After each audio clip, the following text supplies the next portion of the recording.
김연경의 생생경제. 안녕하세요. 김윤경입니다. 한 알 100만 원도 훌쩍 넘는 수입 구스 패딩. 구스 하면은 거위잖아요.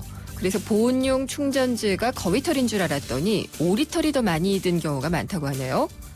오리털 넣어놓고서는 이 거위털, 보통 이제 더 크고 따뜻하다고 해서 비싸게 받는데 이런 가격 받는 기업들의 양심, 뭘로 충전을 해드려야 될까요? 은행들의 순이익이 크게 줄면서 직원 1인당 버는 순이익도 크게 줄었습니다. 시중 7개 은행의 1인당 순이익을 봤더니요. 2011년에는 1억 4천만 원을 넘었는데 작년에는 이게 6,400만 원, 반토막밖에 안 됐습니다. 버는 돈으로 충전을 해야 될 텐데 그게 아니라 인력을 대거 방출하는 쪽을 선택할까 봐 걱정입니다. 일자리 전체를 늘리는 것은 물론 중요합니다. 근데 질 좋은 일자리로 충전이 돼야겠죠. 우리나라에서 1년 미만 근무하는 단기 근로자 비중을 봤더니요. 경제협력개발기구 OECD 회원국 가운데 가장 높다고 합니다. 근로자 100명 중 38명이 그렇다고 하는데 임시직 비율도 높고요. 또 임금 배분을 봐도 그렇다는데 양극화는 정말 어디에서나 발견이 되고 있습니다. 김윤경이 뽑은 오늘의 생생 키워드, 충전입니다.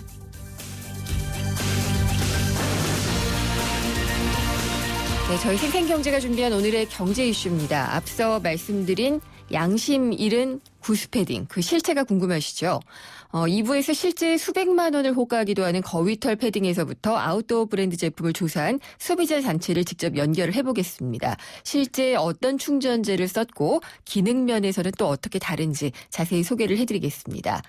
그리고 말 많고 탈 많았던 연비 과장 논란, 이른바 뻥연비 논란을 개선하기 위해서 정부가 재정비한 자동차 연비 시험 절차와 방법을 발표를 했습니다.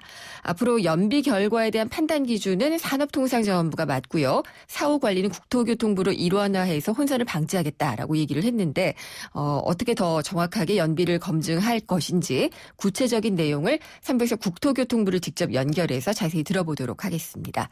김윤경의 생생경제 1부 시작합니다.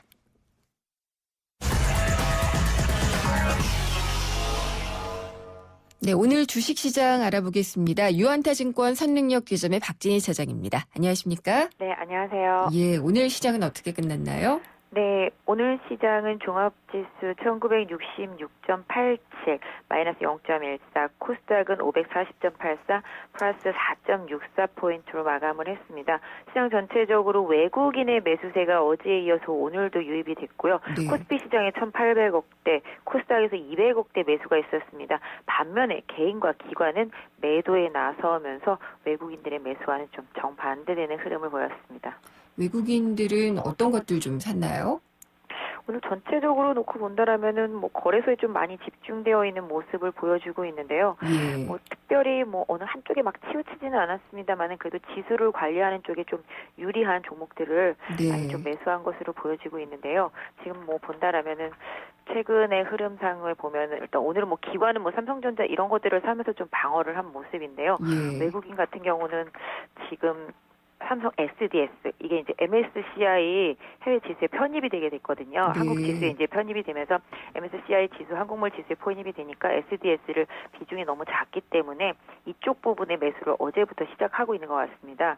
그래서 어제도 많이 매수하고 오늘도 많이 매수해서 외국인들의 매수 중에서 전체적으로 SDS 비중이 상당히 좀 많이 차지하고 있는 것으로 보여지고 있습니다. 네, 현대차라든지 포스코 이런 대형주들 흐름은 어땠나요? 오늘 현대차 같은 경우는 최근에 외국인들이 좀 많이 매수하다가 오늘은 크게 매수하지는 않았는데요. 현대차 같은 경우 오늘 좀 하락폭이 좀 있었습니다. 지수 하락에 좀 일조한 모습인데요. 전체적으로 오늘 수출주들이 조금 조정을 받는 모습이 나타났습니다. 네. 현대차가 마이너스 6,000원, 삼성전자가 마이너스 2,000원인데요. 전반적으로 오늘 가장 하락이 좀 심하게 나타났던 섹터가 조선 섹터 되겠습니다. 예. 조선주 보시면 현대미포조선이라든지 현대중공업, 대우조선, 삼성중공업 다 모두 하락을 한 모습인데요. 오늘 아침 뉴스에서도 보신 분들 계실지 모르겠습니다만은 조선주들이 3분기를 바닥으로 해서 4분기에는 좀 터닝을 할 줄 알았는데 4분기도 실적이 좀 안 좋을 것 같더라. 네. 라는 뉴스가 나오기 시작하면서 조선주들이 전체적으로 하락을 보였고요. 더 오늘 좀 심리적으로 불안을 야기시켰던 내용 중에는 삼성중공업이랑 삼성엔지니어링의 합병이 무산이 됐습니다. 네. 네, 둘이 합병을 하기로 했었는데요. 뭐 일단은 합병을 반대하는 매수 청구가 상당히 많았기 때문에 일단 회사 측에서 예상한 금액보다 너무 많아서 일단 합병이 취소가 되면서 네. 주가가 많이 급락을 했습니다. 삼성중공업 같은 경우는 한 6%대 하락을 보였고요. 삼성 엔지니어링 같은 경우는 9.3%대 급락이 나오면서 투자자들을 좀 실망시키는 그런 모습이 나타났습니다. 네, 그다지 반가운 소식이 하나도 없네요.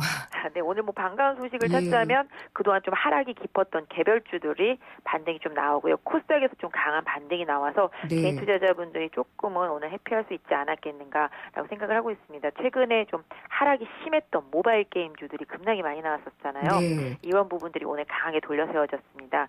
NHN 엔터테인먼트 같은 경우가 9.6%, 컴투스가 5.2%, 게임빌은 상한가를 갔고요. NC소프트도 8%대 상승을 보여줬습니다. 일단은 뭐 전반적으로 낙폭도 컸지만 일단 내일부터 열리게 되는 G스타 게임과 관련된 뭐 가저쇼와 비슷한 개념이게 되겠는데요. 네. 게임과 관련된 그런 최대 그런 쇼가 개막이 되면서 이 부분에 대한 시장의 좀 기대감이 이어지고 있는 것 같습니다. 그래서 일단 이런 부분들로 인해서 뭐 주가가 좀 많이 반등을 하면서 순환매적인 차원의 모습들도 좀 나타나고 뭐 내수주 중에서 그동안 좀 많이 조정받았던 종목들도 좀 회복을 하고요. 헬스케어 섹터 같은 경우도 뭐 미국 시장 흐름 따라서 다시 반등을 하면서 오늘은 거래소보다는 코스닥 쪽에서 좀 약진이 돋보였던 하루였었습니다. 네. 이번 주도 그렇고 이제 남은 11월은 어떤 전략 가져가면 좋을까요? 상당히 전략이 예. 쉬우면 쉽고 어려우면 어려운 게 지금의 시장 전략인 것 같습니다. 왜냐하면 지수가 크게 반등도 안 나오고 크게 반락도 지금 안 나오고 있거든요. 거기서 지금 왔다 갔다 하죠, 그냥. 네, 예. 미국 시장은 지금 이제 고점을 막 이렇게 돌파하고 고점에 있어서 오히려 막 빠질 거를 불안해하고 있는데 우리 시장 같은 경우는 계속 박스권에 갇혀 있다 보니까 또 투자자분들은 또 미국이 빠지면 같이 빠지는 것이 아닌가라는 불안감을 보여주시고 있거든요, 사실. 네. 근데 오히려 외국인들은 어제부터 사기 시작했거든요. 현금 매수를 하면서. 지금의 환율을 보시면 환율이 1,100원대를 돌파한 상태거든요. 네. 그동안 엔화 약세 때문에 부담을 갖고 빠졌던 종목들이 일정 부분 회복하기는 했지만 네. 지금의 환율을 놓고 본다라면 어느 정도 정부도 엔화와 같은 방향을 추구하겠다는 말을 했고 네. 박 대통령도 이런 부분들을 많이 우려했듯이 기본적으로 환율을 어느 정도 지금의 강하게 네. 올라온 부분들을 좀 방조 이런 식으로 생각해 네. 보신다면 예. 그동안 시장에서 좀 부담이 되었었던 수출주들 이런 부분들이 11월, 12월 특히 이제 예. 코스닥보다는 거래소 쪽에서 뭐 IT 뭐 이런 섹터들을 중심으로 해서 뭐 마찬가지로 경기랑 민감해서 낙폭이 컸던 수출주들 네. 중심으로 해서는 일정 부분 과거의 뭐 수준까지는 아니더라도 알겠습니다. 네, 예. 수출주들이 조금 더 힘을 받을 수 있는 확률이 좀 높다고 보시면 좋을 것 같습니다. 네, 잘 들었습니다. 감사합니다. 네, 감사합니다. 유한타증권 선능력 지점의 박진희 차장이었습니다.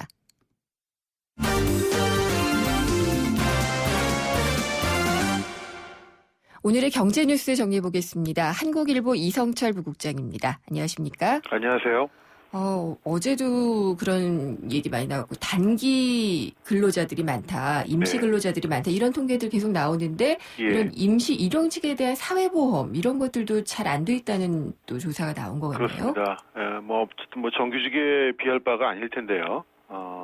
이 임시일용직 급여도 적을 뿐 아니라 예.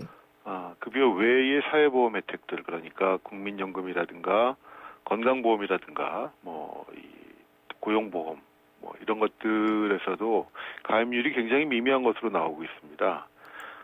통계청 발표를 보면 금년 4월 기준으로요.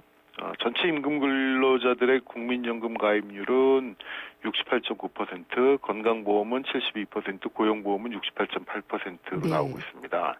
전체 평균으로 보면요.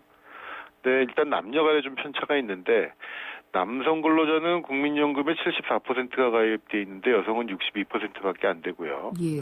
건강보험의 경우 남성 근로자는 77.8%, 여성들은 64.4%, 또 고용보험 같은 경우는 남성이 74%, 여성이 61.9%. 남녀 간에도 한 10%포인트 이상 차이가 지금 나오는 걸로 나오는데, 더 이 격차가 큰 거는 이 종사자 지위, 그러니까 상용 근로자냐, 임시일용 근로자냐, 여기에 네. 따라서 굉장히 차이가 많습니다. 상용 근로자 같은 경우는 거의 100% 가입입니다. 네.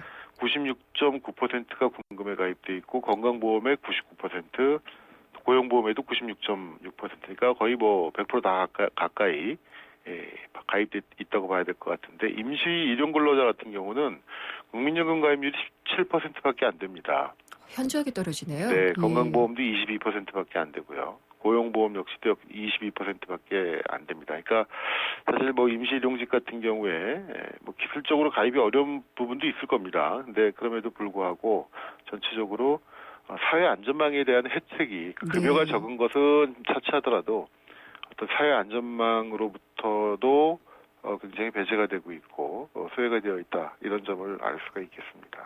임시 일용직 근로자 중에서도 소득이 더 낮을수록 가입률이 더 낮아지는 그런 경향도 있다고 물론입니다. 하더라고요. 예를 들어서 100만 원 미만을 받는 근로자들 같은 경우에 국민연금 가입률이 15%밖에 안 되고요. 네. 건강보험도 20%, 고용보험도 역시 20%밖에 안 되니까 물론 이걸 똑같이 다 맞출 수는 없겠습니다만은 사회보험 어떻게 보면은 이런 사회보험의 혜택이 더 필요로 한 분들인데 그렇죠. 예. 예. 가입률은 더 현격하게 나타나고 있으니까 사실은 더 어려움이 2배로 가중된다 그렇게 볼 수가 있겠습니다. 있습니다. 그리고 삼성중공업과 엔지니어링 합병이 무산이 됐어요. 네, 예. 조금 뭐 의외라면 의외일 수도 있는데요. 사실 삼성이 대대적인 지금 사업 구조 개편을 추진하고 있지 않습니까? 네. 여러 계열사들을 뭐 합병도 하고 뭐 분할도 하고 또 이름도 바꾸고 뭐 결국은 이것이 이제 큰 틀에서 보면은 복잡한 순환 출자 구조를 단순화한다는 이제 승계 구도와 관련해서 삼성의 지배 구조를 조금 단순화한다는 측면이 있고 또 한 측면은 사업 구조를 좀 재편한다. 여기저기 찢어져 있는 거를 합침으로써 좀 시너지를 내고 그렇게 하는 건데 그 중에 이제 대표적으로 이 중화공업 쪽, 네. 중공업 파트에서 가장 그 두드러지게 추진됐던 것 중에 하나가 삼성중공업 배 만드는 회사죠. 그다음에 삼성 엔지니어링 이 건설 쪽인데 두 개를 합치는 거였습니다. 근데 17일까지 지난 17일까지 주식 매수 청구. 그러니까 예를 들어서 합병을 할 경우에는 두 회사를 합병을 할 경우에는 합병을 원치 않는 주주들이 있을 수 있지 않습니까? 그렇죠. 그분들한테는 주식을 회사 측이 사준다 하는 네. 이제 주식 매수 청구라는 걸 실시하게 됩니다. 근데 그 주식 매수 청구를 받아 보니까 삼성중공업에서 이 합병에 반대하는 주주들, 그러니까 주식 매수 청구를 한 주주 규모가 엄청나게 많았던 거죠. 7천억 정도의 주식 매수 청구가 들어왔다고 합니다. 네. 근데 삼성중공업 같은 경우는 이 4,100억 원을 넘었으면은 너무 이 현금 지출 부담이 크기 때문에 네. 이 합병 자체를 안 하기로 한 상태였거든요. 네. 근데 4,100억 한도를 훌쩍 뛰어넘어가지고 7천억 가까운 이 매수 청구가 들어옴으로써 결국 이 재무구조 자체가 악화시키는 요인이 재무구조를 악화시키는 요인이 될 수 있다고 판단해서 결국 이 합병 해지를 결정을 한 건데 아마 이제 이런 걸 겁니다. 최근에 주가가 많이 떨어지지 않았습니까? 네. 그러니까 지금 주가보다 매수 청구 주가가 훨씬 높게 책정이 돼 있다는 거죠. 그러니까 차익을 빨리 남기고 싶어 그렇죠. 하는 거죠. 그러니까 예. 오히려 지금 주식을 파는 것이 네. 매수 청구를 요청하는 것이 더 이롭다고 판단이 돼서 아마 하게 된 것 같은데 물론 주가가 조금 빠지지 않았더라면 조금 상황은 달라졌을 수도 있을 것 같습니다만은 어찌 되었든 삼성의 사업 구조 개편이 이제 시장에서 어떻게 보면 하나의 큰 그 벽을 만나게 된 것이고 이것 때문에 전체 삼성의 뭐 지배구조 개편에 어떤 변화가 생긴다거나 그런 건 아닌데요. 어쨌든 야심차게 추진했던 사업 구조 재편 작업이 한번 이 큰 걸림돌 앞에 놓이게 되었다 이렇게 볼 수가 있겠습니다. 다시 추진한다는 얘기도 있던데요. 네, 아마 뭐 주가가 회복이 되고 그러면 아마 재추진을 하지 않을까. 아직 그 부분에 대해서는 회사 측이 공식적으로 얘기를 하고 있지는 않은데 네. 아마도 주가가 좀 회복되고 그러면 재추진 가능성은 충분히 열려 있다고 보여집니다. 네. 물가는 계속 하락하고 있어서 디플레 우려가 아니다 해도 왜 이렇게 떨어질까라는 생각은 좀 들거든요. 생산자 물가도 좀 내렸죠. 예, 소비자 물가 상승률은 계속 지금 1%대에 머물고 있고요. 생산자 물가 같은 경우에 지금 마이너스 3개월 연속 마이너스가 나오고 있습니다. 네. 10월 생산자 물가가 전년 동월 대비 마이너스 0.6을 기록했습니다. 그래서 지수로 따지면은 2011년 1월 이후 가장 낮은 수준이고 예. 8월부터 지금 3개월 연속 물가 하락세가 이어지고 있는 건데 있는데 가장 큰 이유는 유가 때문입니다. 지금 뭐 유가가 국제적으로 지금 워낙 계속 떨어지고 있고 두바이유 같은 경우에 지금 배럴당 75달러대까지 내려갔거든요. 네. 불과 얼마 전만 해도 100달러 언저리에서 90달러, 100달러 사이에서 움직이던 건데 국제유가가 워낙 이렇게 가파르게 떨어지다 보니까 국제유가가 이 생산자 물가에 미치는 영향이 굉장히 큽니다. 그러니까 이것만으로도 한 0.4, 0.5%포인트를 끌어내렸다라고 하니까 그러니까 물론 이걸 가지고 우리가 지금 디플레이션이냐라고 얘기하는 건 조금 시기상조가 있고요. 어쨌든 경제가 플러스 성장을 하고 있고 아직 소비자 물가 자체도 근원 물가 같은 것도 다 이 1~2%대 플러스로 나오고 있기 때문에 이것만을 가지고 디플레이션이다 뭐 이렇게 얘기할 수는 없겠습니다만 어쨌든 물가가 뒷걸음질 친다는 거는 이거는 사실은 좋은 징후는 절대 아니죠. 네. 물가가 너무 많이 올라도 문제지만 예. 물가가 너무 떨어져도. 안 예. 오르거나 오히려 떨어지는 건 사실 일본의 장기 불황 같은 경우도 물가가 떨어져서 지금 그렇죠. 공식적으로 시작이 된 것이고 예. 지금 아베 정부의 목표는 물가 상승률을 어떻게든 2%까지 끌어올리겠다라는 게 목표인 정도니까요. 어쨌든 좀 디플레이션까지는 아니더라도 네. 좀 우리가 경각심을 갖고 바라봐야 될 대목이 아닌가 싶습니다. 네. 유가가 내리는 거, 그러니까 오를 때만 상당히 문제 삼았었는데 네. 유가가 내리니까 이제 석유를 수출하는 나라도 그럴 것이고 우리처럼 수입을 많이 하는 나라는 이렇게 또 물가 하락을 가져올 수 있고 경제 지도가 많이 바뀔 것 같네요. 예, 뭐 유가 하락 자체가 경제의 플러스 요인이 되는 건 분명하죠. 우리처럼 이제 네. 원유 의존도가 높은 나라들은 예. 다만 이제 이것이 한 차례 이게 물가로 나타나는 요소들. 그러니까 네. 물론 수요 때문이 아니라 공급 때문에 떨어지는 물가이기 때문에 뭐 아주 위험한 것까지는 아니겠습니다만은 어떤 심리적인 불안감 내지는 경제가 정체되고 있다라는 느낌 뭐 이런 것들은 지울 수가 없습니다. 네, 잘 들었습니다. 감사합니다. 감사합니다. 한국일보 이성철 부국장이었습니다.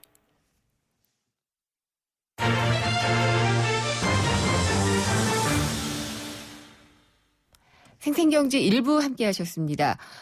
수백만 원까지도 가는 이른바 명품 패딩. 이름에는 보온 효과가 우수한 거위털이 들어있다라고 홍보를 하고 있는데 실제로는 더 저렴한 오리털이 많이 들어있다라는 사실이 드러났습니다. 한 소비자 단체가 해외 유명 브랜드의 패딩 점퍼부터 또 국내 브랜드까지도 다 조사를 해봤더니 이런 결과가 나왔다고 합니다. 근데 어떻게 이렇게 또 속일 수가 있는 건지 터무니없는 가격 부풀리기는 아닌지 좀 따져봐야 될 것 같습니다. 광고 듣고 2부에서 찾아오겠습니다. 창조는 멀리 있는 어려운 것이 아닙니다. 많은 과학자들은 작은 호기심과 사고의 전환으로부터 창의적인 혁신과 개발을 이루어냅니다. 국제과학 비즈니스 벨트에서는 우리의 호기심과 상상력이 과학과 만나 미래를 밝히는 지식이 되고 혁신적인 기술로 성장하고 있습니다. 대한민국 국가경쟁력 강화의 중심에 기초과학 연구가 있습니다. 기초과학의 밑거름이 창조경제의 큰 걸음이 됩니다. 이 캠페인은 미래창조과학부와 기초과학연구원이 함께합니다. 나의 단어, 나의 문장, 나의 느낌, 나의 리듬 음악. YTN 라디오와 세종문화회관이 공동 주최하는 뮤지컬 제약 콘서트 프로미스 2015 삼찬성 매진 기록의 모차르트 뮤지컬 어워즈 최다 수상의 엘리자벳을 비롯해 2014년을 빛낸 최고의 뮤지컬들이 올해의 마지막 날 한자리에 모입니다. 임태경, 민영기, 옥지연 등 최고의 뮤지컬 스타와 관객이 함께하는 프로미스 2015 예매는 인터파크에서 확인하세요.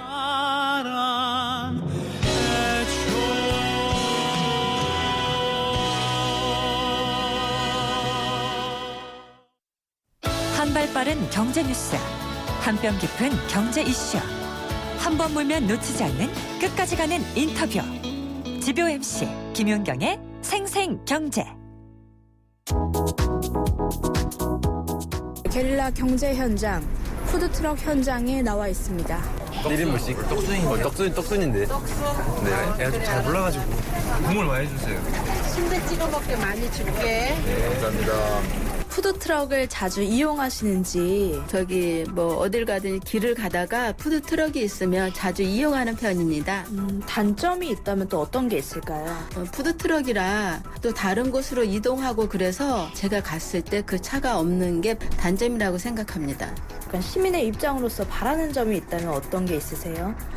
요즘 경제적으로 모두들 어려운데 푸드트럭에 관한 규제를 좀 더 완화해 주셨으면 좋겠습니다.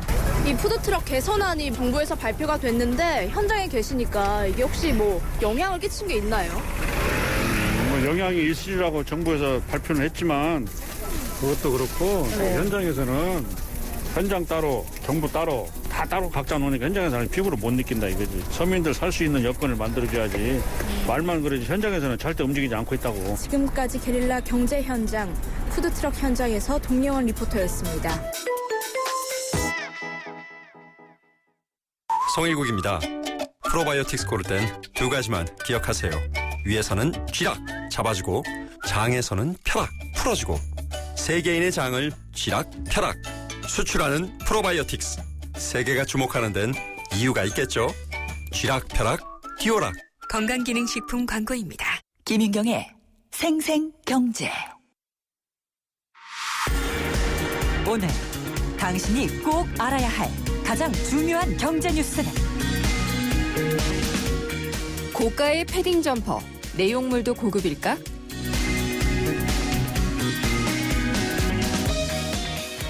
날씨가 점점 추워지고 있죠. 본격적인 겨울을 맞이해서 백화점이나 마트 뭐 이런 데 보면 패딩 점퍼가 가득 진열이 돼 있습니다.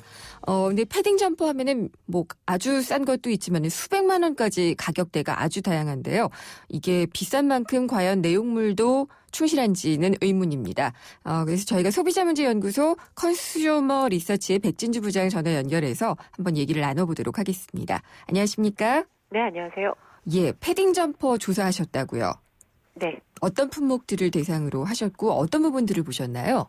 현대 백화점 등 매장에서 판매 중인 다운 점퍼 중에 8개 수입 브랜드의 프리미엄 패딩 점퍼 16개 하고요. 네. 아웃도어 브랜드 9개 제품 총 25개 제품을 대상으로 충전재를 조사를 했습니다. 예. 그 매장에서 판매원들에게 추천받은 제품을 대상으로 해서 무작위로 조사를 했는데요. 아웃도어 제품은 모두 거위털을 사용하고 있는데 반해서 수입 고가의 다운 점퍼의 경우는 거위가 아닌 12개 제품이 오리털을 사용하고 있는 것으로 확인이 됐습니다. 그러면은 수입 프리미엄 제품이라고 하는 게 16개고 그중에 12개가 다른 걸 쓰고 있다는 거죠? 네, 그렇습니다. 예. 근데 이제 이게 가격은 어떻게 책정이 되어 있는지가 궁금한데 보통 이제 거위털이라고 하면은 좀 비싸잖아요. 네. 근데 거위가 안 들어 있어도 비싸던가요?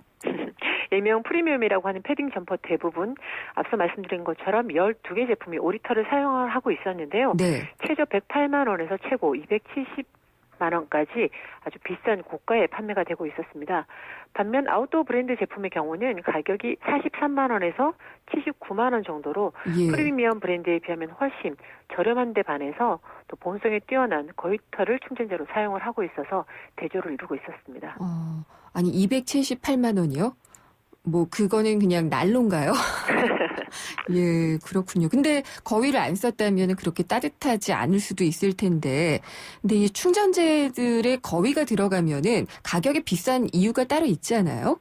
오리털보다는 거위털이 일반적으로 훨씬 품질이 뛰어나고 예. 따뜻하다고 알려져 있습니다. 네. 그래서 소비자분들이 구매를 하실 때도 네. 덕다운보다는 구스다운을 선호를 하시게 되는 거죠. 네, 그러니까 다운 점퍼라는 게 이제 깃털이 들어간 거고, 구스다운이라고 하면은 거위가 들어갔다라고 판매가 되는 거고, 네. 덕다운은 오리털인 거고 그런 거죠. 네, 그렇습니다. 예, 근데 거의 프리미엄이라는 것도 오리털들이 많았다라는 그런 조사 결과였고요. 근데 이게 충전재가 그러면은 원산지가 어딘지 이런 것들은 표기가 되나요? 그 품질 경영 및 공산품 안전 관리법에 의해 그 표시 기준이 있는데요. 예. 이 기준에 따르면 충전재 그 함량 비중에 대해서만 표기를 기준하고 있을 뿐이고 그 원산지에 대해서는 규정을 하고 있지 않습니다. 그러니까 결국 개주사들이 충전재 원산지를 표시하지 않아도 네. 현재 규정상으로는 전혀 문제가 될 것이 없다라는 의미인데요. 실제로 그 제품 원산국과 제조국이 다르기도 하고 네. 충전재의 원산지가 다른 경우들도 있었는데요. 소비자분들은 이에 대한 명확한 정보를 얻지 못하고 막연하게 원산국의 충전재를 그대로 사용할 거라고 믿게 되는 것이죠. 네. 근데 원산지가 많이 중요한가요? 아주 추운 그 지역에서 네. 살고 있는 구스 다운이 굉장히 예. 따뜻하다라고 양질의 품질이라고 알려져 있습니다. 그렇군요. 그래서 캐나다나 이런 예. 유럽 쪽에 이 구스가 굉장히 고가에 판매가 되고 있는 거고요. 그리고 이게 이 충전재들의 솜도 쓰이잖아요. 그러니까 패딩이라고 하면 솜도 들어가고 다운이라고 하면은 이 깃털도 들어가고 하는데 이게 다운 점퍼다라고 하면은 뭐 오리털이 얼마 이상, 거위털이 얼마 이상 이런 비율은 정해져 있는 건가요? 네, 그 충전재의 종류가 구스인지 덕인지 또 솜털과 깃털의 함량이 어떻게 되는지 네. 이것들은 의무적으로 표기를 하게 되어 있고요. 그래서 구매를 하실 때 택을 보시면 네. 솜털이 100%다 아니면 솜털이 80이고 깃털이 20%다 예. 이렇게 함량 부분은 표시가 되어 있어 확인이 가능하십니다. 그럼 뭐가 많아야 좋은 거예요? 솜털하고 깃털 중에요? 기본적으로는 솜털이 많아야 네. 따뜻한 걸로 알려져 있고요. 네. 그 솜털이 공기를 머금는 양이 많기 때문에 보온성이 깃털보다는 훨씬 좋다라는 것이 전문가들의 의견입니다. 그러면은 이번 조사에서 이 솜털과 깃털의 뭐 비율 이런 것도 조사가 됐나요? 네, 조사를 했습니다. 어떻게 나왔나요? 제품의 대부분이 80대 20 정도로 20% 정도의 깃털을 섞어서 쓰는 경우들이 있었고요. 또 네. 프리미엄 제품 중에는 100% 솜털만을 사용하고 있는 제품들도 찾아볼 수 있었습니다. 그거는 그러면은 값을 좀 제대로 하는 거라고 볼 수 있는 건가요? 글쎄요, 그 가격을 예. 단순히 충전재만 가지고 선택하는 부분은 아니기 때문에 네. 그렇게 말씀드리긴 조금 어려울 것 같은데 적어도 100만 원 이상의 고가의 제품을 구매를 하시는 거니까요. 네. 당연히 충전재 솜털이 100% 들어가는 제품들이 예. 그렇지 못한 제품에 비해서는 돈의 가치가 있다라고 보셔야겠죠. 근데 이 구스라는 말이 들어갔는데 거위털이 하나도 안 들어간 것도 있던가요? 네, 그런 제품이 있었습니다. 저희도 그 부분이 조금 놀라워서 네. 사실은 이 자료를 시작을 하게 된 거고요. 어디 건가요? 캐나다 구스 같은 경우는 캐나다 네. 구스라고 아예 이름이 명명이 되어 있죠. 예. 그런데 실제로 저희가 선택해서 봤던 두 개의 모델의 충전재로는 오리털을 사용을 하고 있었습니다. 아, 그래요? 물론 네, 예. 거위털도 사용하는 제품들이 있긴 할 텐데요. 문제는 네. 소비자분들이 캐나다 구스 제품은 모두 거위털을 사용한다라고 오인을 할 수 있다라는 부분이 문제이고요. 저희 역시 그 부분을 좀 지적을 해서 네. 소비자분들이 그런 충전재나 이런 내용들을 조금 살펴보셔야 되겠다는 교보성으로 이런 자료를 준비를 하게 됐습니다. 근데 이거는 정말 소비자를 기만하는 거 아닌가요? 글쎄요, 브랜드 네임이라. 네, 브랜드 네임이기는 한데 네. 여기에 대한 좀 어떤 제도가 좀 있어야 될 것 같다는 생각은 드네요. 네. 네. 그러면은 만약에 제도를 만든다 그러면은 어디 뭐 공정거래위원회나 이런 데서 손을 대야 되나요? 어디서 소관을 하게 되죠? 글쎄요, 공정위에서 이 소비자들과 부분을 예. 권한을 해야 될 것인지, 네. 그래서 표준원에서 하게 될 것인지 그 부분은 조금 모호하지 않을까 싶습니다. 그 법적 해석 부분까지는 네. 제가 뭐라고 말씀드리기는 조금 어렵네요. 그리고 패딩 점퍼 관련해서 워낙 많이들 입다 보니까 불만들도 꽤 많을 것 같은데 어떤 불만 사항들이 좀 있던가요? 저희 쪽으로 접수 때는 주요 불만들은 그 디자인의 특성상 또는 수입 제품이기 때문에 그 공식 AS 센터가 없어서 네. 가장 중요한 충전재 보충이 안 되는 부분들이 문제가 많이 됐는데요. 네. 기본적으로 패딩 점퍼를 고가에 뭐 몇십만 원에서 많게는 몇백만 원을 주고 구입을 해서 한 해 두 해를 입고 끝나는 게 아닌데 입다 보면 숨이 죽게 되죠. 네. 그래서 소비자들 입장에서는 충전재를 조금만 보충을 하게 되면 새 옷처럼 따뜻하게 입을 수 있을 거라고 기대를 하시는데 실제로는 그런 서비스를 받을 수 없다라는 부분들 때문에 소비자 민원이 조금 이어지고 있습니다. 부장님 혹시 이 조사하시다가 결과를 보고 좀 이건 정말 황당했다 이런 제품이나 사례가 있었나요? 기본적으로 저희는 이제 프리미엄 제품이라고 하면 예. 저 스스로도 당연히 다 거위털을 충전재로 이용하고 있을 거라고 생각을 하고 있었거든요. 네. 그런데 그렇지가 않았고 또 충전재 원산지도 실제로 이탈리아에서 이제 브랜드 상품이었는데 제조는 중국에서 하고 있고 네. 또 원산지도 충전재 원산지도 중국 제품인 경우들이 있었어요. 그래서 중국이 좋다 나쁘다라고 얘기할 수 있는 부분은 아니지만 적어도 이탈리아에서 모든 재료를 이용해서 만드는 제품은 아니라는 부분 네. 그런 부분들은 소비자분들이 좀 체크를 해보셔야 되지 않을까 싶습니다. 조사하실 때 이거 다 뜯어가지고 솜털, 깃털 분류하신 건 아니죠? 아닙니다. 네. 그 함량은 그래도 제대로 표시를 하고 있었던 거긴 한가 보네요. 네, 이거는 의무사항이니까요. 네. 충전재를 어떤 종류를 쓰고 충전재 비율을 어떻게 하는지에 대해서는 당연히 표기를 해야 되는 게 의무사항이니까 이 부분은 제조사들이 정확하게 지키고 있다라고 믿어야겠죠. 혹시 그런 조사도 하셨어요? 이 수입 패딩 가격이 너무 비싸서요, 사실. 네. 200만 원이 넘어가고 사실 100만 원 넘어가는 것도 이렇게 입고 다녀야 되나 이런 생각은 좀 들거든요. 네. 가격이 좀 많이 부풀려진 건 없는지 외국하고 가격 비교 같은 것도 혹시 하셨나요? 가격 비교는 이번엔 진행하진 않았고요. 네. 저희도 막상 이걸 진행을 하다 보니까 실제로 100원대랑 가격도 놀라웠었는데 네. 300만 원대까지 아, 300만 원 훌쩍 넘는 제품들도 사실 많이 있더라고요. 그래서 예. 그 부분에 대해서는 요즘 워낙 또 해외 직구나 이런 네. 부분들 때문에 소비자분들이 합리적인 가격이냐에 대해서 관심들이 굉장히 많으신데 차후에 자료 조사를 한번 진행해 보는 것도 네. 좋지 않을까 계획을 하고 있습니다. 네, 꼭 한번 비교해봐 주세요. 예, 네, 그렇게 이 하겠습니다. 옷값이라는 게 너무 거품이 요즘 많이 들어간 것 같아서 예, 좀 알고 싶어서 저도 여쭤봤고요. 네. 패딩 점퍼들 편하니까 많이 입고 또 따뜻하니까 많이 입는데 제대로 제품 고르려면은 어떤 것들 좀 유의해야 되는지 알려주세요. 예, 앞서 말씀드린 것처럼 충전재의 종류, 5리터를 쓰는지 거위터를 쓰는지 그리고 충전재 비율이 솜털이 얼만큼 많이 들어가는지는 현재 충분히 제품 구입을 하실 때 확인하실 수 있습니다. 네. 그래서 단순히 유행을 하니까 비싸니까 단지 좋지 않을까 막연하게 그런 기대를 가지고 상품을 선택하지 마시고요. 꼼꼼히 원재료를 어떤 걸 썼는지 그런 부분들을 짚어서 구매를 하시면 좋을 것 같습니다. 네, 혹시 국산과 수입산의 차이 이런 것들도 좀 있다고 볼 수 있을까요? 어떤 부분 충전재 솜털, 예, 충전재 부분이겠죠? 글쎄요. 그 세부적인 충전재의 성능까지는 네. 네, 이번에는 조사에서 다루진 않았습니다. 그러니까 이번에 아웃도어 제품들이 솜털의 비중이 좀 많았다라고 얘기를 하셨잖아요. 네. 근데 이제 굳이 그 아웃도어 제품이 국산이라는 분류는 안 되는 거군요. 네, 그렇죠. 네, 알겠습니다. 수백만 원짜리 수입 구스 다운이라고 했는데 구스가 안 들어가 있다고 하니 이름 바꿔야 될 것 같습니다. 오늘 말씀 잘 들었습니다. 감사합니다. 네, 고맙습니다. 컨슈머 리서치의 백진주 부장이었습니다.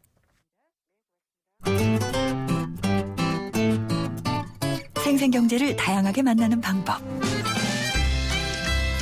YTN 라디오 앱 예스와 웹사이트 김윤경의 생생경제 또는 트위터 YTN_이코노미로 실시간 듣기와 다시 듣기를 하실 수 있고 방송 내용에 대한 문의와 의견을 주실 수 있습니다.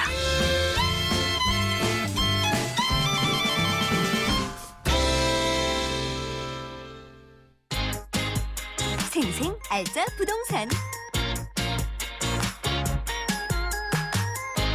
알면 돈 되는 부동산 정보 짚어드리는 알짜 부동산 시간입니다. 세준코리아의 김학권 대표 연결돼 있습니다. 안녕하십니까? 안녕하세요. 반갑습니다.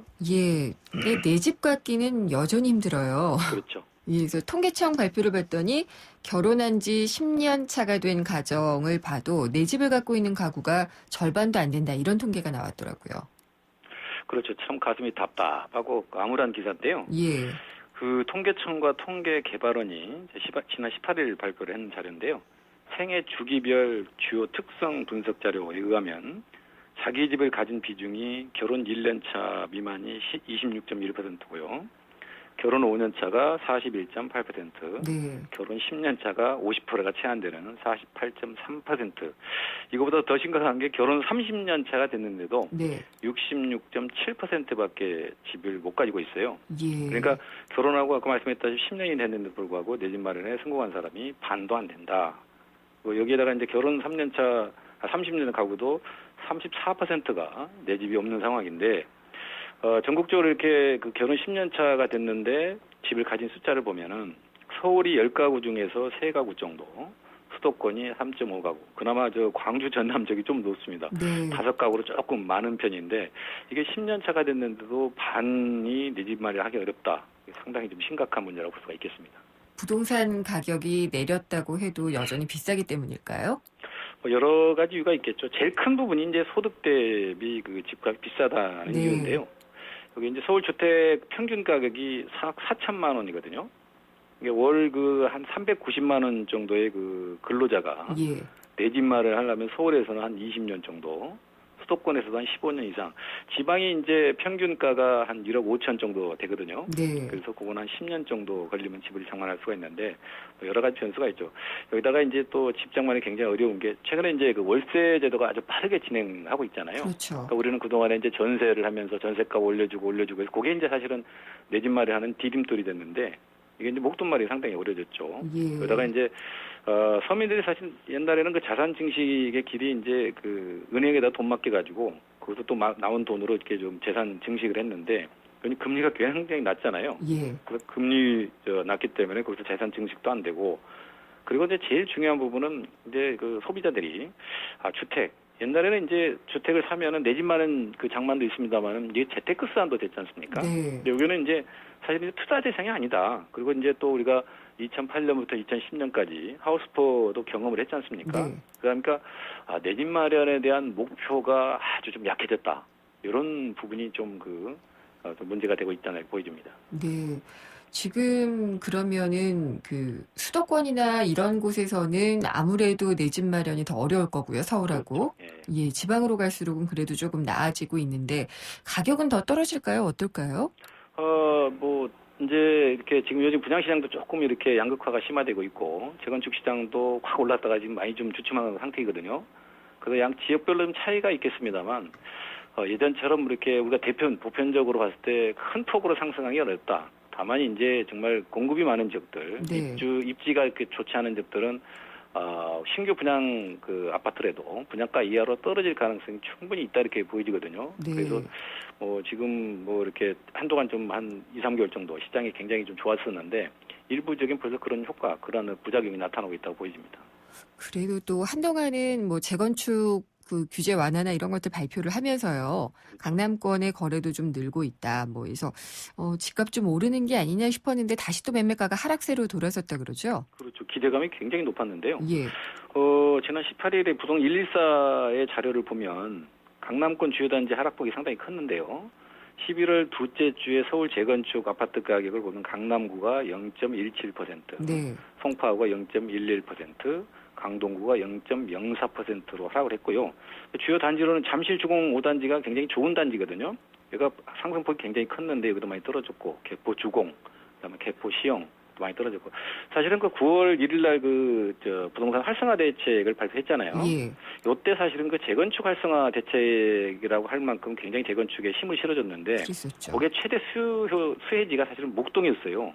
예. 근데 목동도 지난달만까지도 상승세가 상당히 높았는데 지금은 상승세가 멈춰선 이유거든요. 여기 이제 재건축의 거래가 좀 줄어들고 하락세가 이어지는 이유를 좀 봤더니 사실 재건축 시장의 불확실성이 큰 것들이 아직도 굉장히 많습니다. 네. 무슨 얘기냐면 그 재건축 그 초과이익 환수제가 올 연말로 끝나기 때문에 지금 여당에서 그거를 이제 폐지를 했다고 그게 지금 상정을 해놨는데 네. 이게 지금 처리가 안 되고 지연되고 있어요. 그리고 이제 재건축 연한 단축, 아까 9.1 대책에서 재건축 연한 단축을 하겠다. 30년으로 낮춘 거죠. 네. 이 개정안도 지금 신청해놨는데 아직 가시적인 성과가 좀 미흡해요. 이런 부분들이. 예. 그거고 이제 무엇보다도 그 재건축에 대한 그 투자성에 이런 것들이 이제 예를 들어서 재건축 초과이익 환수제가 안 된다고 그러면은 조합원들이 내년부터는 그 부담금이 상당히 늘어나거든요. 그렇게 됐을 때는 진짜 재건축의 투자 매력을 못 느껴서 지금도 투자자들이 좀 빠져나오는 상황이기 때문에 이런 부분들이 좀 빨리 개선될 필요는 있다 이렇게 보여집니다. 초과이익 환수제도의 폐지 또 그리고 지금 말씀하신 게 연한 단축 그렇죠. 얘기를 하셨었죠. 예, 예. 이 개정안 두 개가 다 지금 보류가 되고 있는 그렇죠. 그런 상태여서 그러면 이것들이 좀 해결이 되면은 다시 살아날까요? 우선 재건축은 그래도 그 소비자들이 많은 그 기대감을 하고 있는 것들이거든요. 예를 들면은 지난 10월 달하고 예. 그다음에 9월 달에 그 서울 서초구 반포동하고 서초동에서 그 재건축 단지의 일반 분양을 했었어요.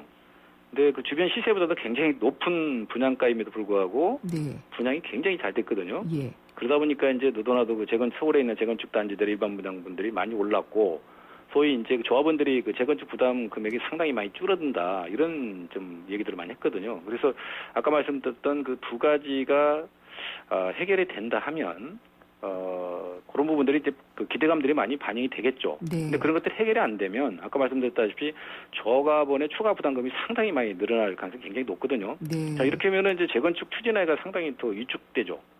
우리나라는 강남권의 재건축이 주택시장, 주택경기의 어떤 바로미터라고 할 수가 있는데 재건축 시장이 상당히 무너지면 그거에 대한 기대감들이 많이 떨어져서 전체 어떤 주택 시장의 활성화를 가져오는 상당히 어려움이 있기 때문에 정부도 그 부분을 상당히 좀 고민을 많이 하고 있는 상황이라 할 수 있죠. 근데 그런 규제들을 완화해주는 방향은 옳은 방향인가요? 이게 이제 그 투기가 한참 지속될 때 그 예. 재건축 개발 환수제가 2006년 5월달에 도입이 됐거든요. 네.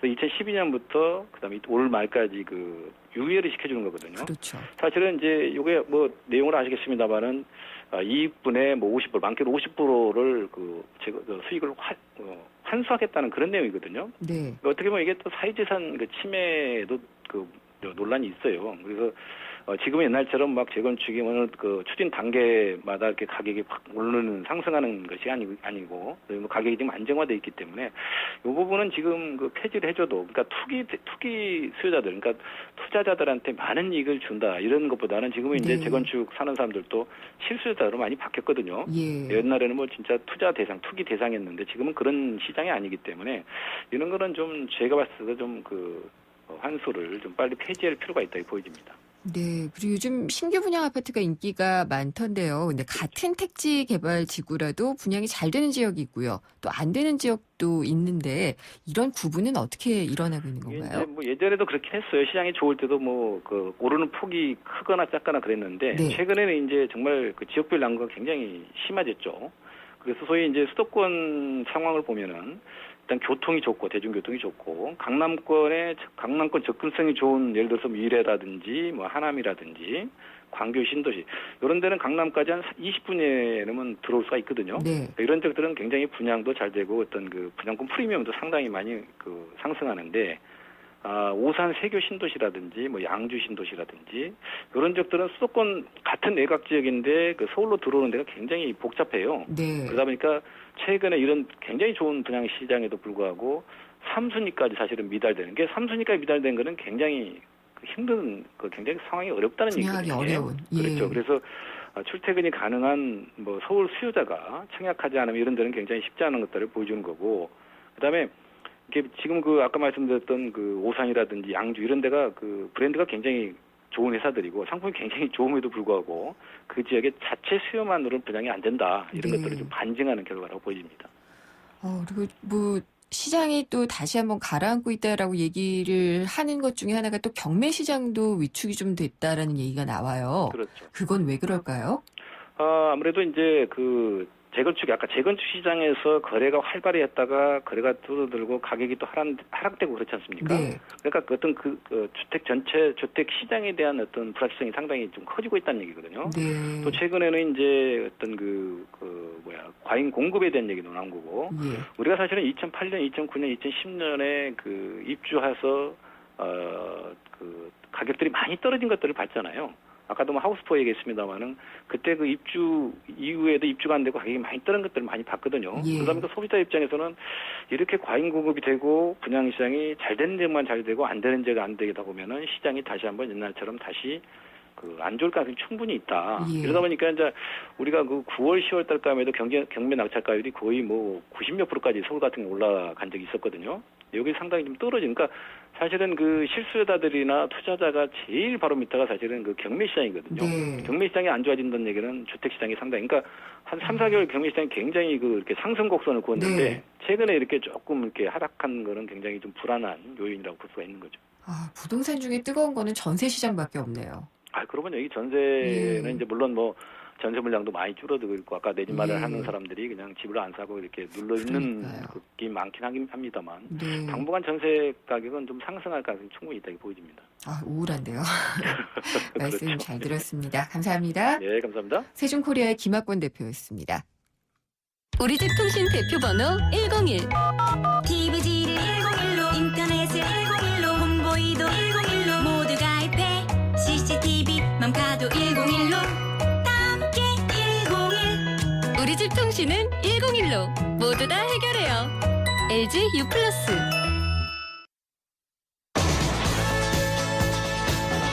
자동차 살 때 가장 중요하게 보는 건 연비잖아요. 근데 그동안 연비가 너무 과장되고 부풀려졌다. 이른바 뻥연비 논란이 있었습니다. 정부가 이걸 잡겠다고 나섰는데 표시가 되는 연비와 또 소비자들이 체감하는 연비가 하늘과 땅 차였거든요.